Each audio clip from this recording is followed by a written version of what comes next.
नमस्कार दोस्तों, स्वागत है आपका एक बार फिर से आपके अपने YouTube चैनल कंपटीशन प्रिपरेशन पे। दोस्तों, इस वीडियो में हम बात करने वाले बहुत ही इंपॉर्टेंट क्वेश्चन जो आपके एनटीपीसी फर्स्ट फेब के सेकंड शिफ्ट में पूछा गया और ये प्रश्न आने वाली शिफ्ट में भी पूछा जा सकता है। तो वीडियो पसंद आएगी लाइक कर लेना। इसी वजह से मैं इसका अलग को सेपरेट वीडियो बनाए दे रहा हूँ ताकि आप लोग ये जरूर देखें और शेयर भी करें। देखो, कहा क्या गया कि एक संख्या दी गई 2 के पावर 2 गुणे 3 के पावर 1 गुणे 5 के पावर 2 गुणे 7 के पावर 1।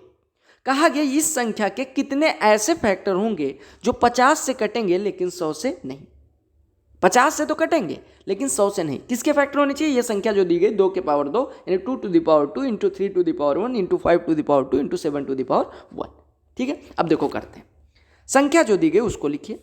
हमें संख्या दी गई 2 के पावर 2, 3 के पावर 1, 5 के पावर 2, 7 के पावर 1। अब देखो 50 को हम लिख सकते हैं, 50 को तोड़ना है यानी 50 में क्या क्या आएगा? 5 के पावर 2 आएगा और 2 के पावर 1 आएगा। और 100 में क्या आता है? 5 के पावर 2 आता है, 2 के पावर 2 आता है। इतना तो आप सबको आइडिया होगा ही। एक चीज बताओ कि अगर 50 से डिविजिबल करना है 100 से नहीं, यानी हम 2 के पावर 2 नहीं लेंगे, क्योंकि 2 के पावर 2 5 के पावर 2 के साथ अगर हमने 2 के पावर 2 ले लिया तो 50 से तो डिविजिबल होगा, यानी 50 से तो कटेगा, लेकिन वो 100 से भी कट जाएगा। हमें यही दिखाना है कि भैया 2 के पावर 2 जहां दिखे उसको भगा देना है, उससे हमें मतलब नहीं होना चाहिए। देखो 2 के पावर 2 अगर कहीं लिखा है तो इस यहाँ पे तीन पॉसिबिलिटीज बनेगी। या तो 2 के पावर 0 हो सकता है, या 2 के पावर 1 हो सकता है, या 2 के पावर 2 हो सकता है। पॉसिबिलिटी का मतलब होता है कि 0 से शुरू करो, जितनी पावर लगी है वहां तक जाओ। हमने 0 1 2 ले लिया।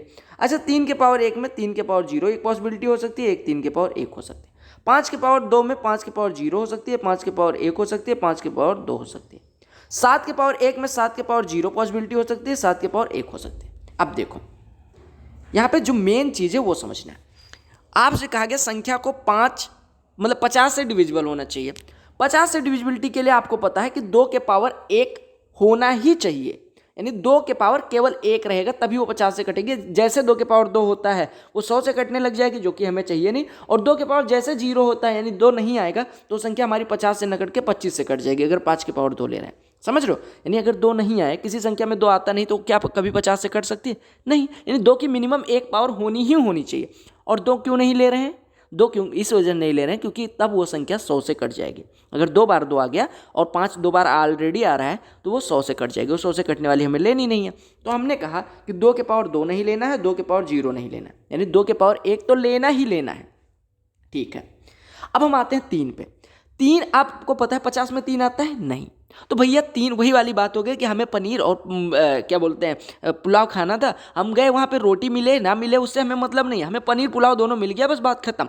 तो हम देख रहे हैं कि हमें 2 भी मिल रहा है, 5 भी मिल रहा है, हमें एक्स्ट्रा जो मिल रहा है वो भी खा लेंगे, कोई दिक्कत नहीं है। यानी कि 3 के पावर 0 भी हो चलेगा, 3 के पावर 1 भी हो चलेगा, लेकिन बस 2 के पावर 1 ही होना चाहिए। समझ रहे हो?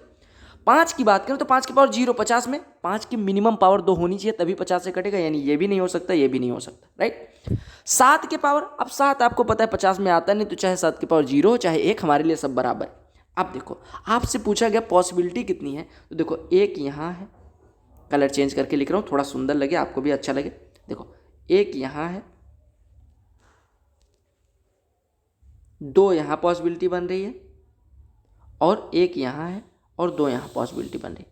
यानी टोटल पॉसिबिलिटी यहाँ पे 1 है, यहाँ पे 2 है, यहाँ पे 1 है, यहाँ पे 2 है। अब इन्हीं सबका गुणा कर दो, यानी 2 एकम 2 एकम 2 दूनी 4, यानी कि 4 संख्याएं ऐसी होंगी, यानी 4 फैक्टर्स 4 गुणनखंड इस संख्या के होंगे ऐसे जो 50 से तो कटेंगे लेकिन 100 से नहीं। समझ आ गया?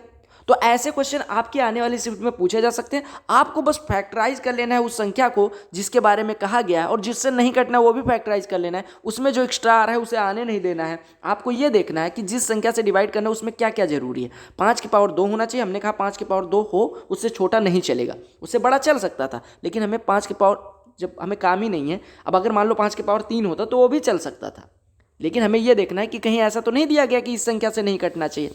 हमने कहा 2 के पावर कितना होना चाहिए, हम कह रहे 50 में 2 एक ही बार आता है, काम चल जाता है। 2 के पावर 2 होता तो भी 50 से कटता, लेकिन अगर 2 के पावर 2 होता तो आपको पता है कि 4 और 25 ऑलरेडी है, यानी 4 गुणे 25 100 का गुणनखंड वो बन जाएगा। तो हमें 100 लेना नहीं है, यहाँ पे कहा गया कि 100 से ना कटे, तो हमें 2 के पावर 2 काट देना है बस। उसके बाद यहाँ पे 1 पॉसिबिलिटी, यहाँ पे 2 पॉसिबिलिटी, यहाँ पे 2 पॉसिबिलिटी, यहाँ पे 1, सबका गुणा कर दिया तो 4 संख्याएं ऐसी हो सकती हैं।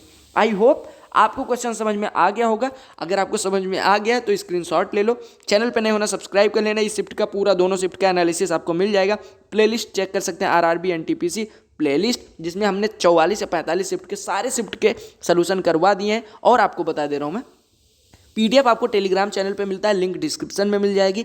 आप अगर इंस्टाग्राम पे आपको कोई डाउट हो उधर भेज सकते हैं। और एसएससी की क्लासेज हमारी रन कर रही हैं, तो वो भी पाने के लिए सब कुछ फ्री है। इधर आप कंटेंट देख सकते हैं। चैनल का सब्सक्राइब जरूर करें, शेयर जरूर करें। टेलीग्राम चैनल से अगर नहीं जुड़े तो जुड़ें, अभी आ रही है इसकी एनालिसिस और एसएससी की तमाम classes. Bye bye, take care.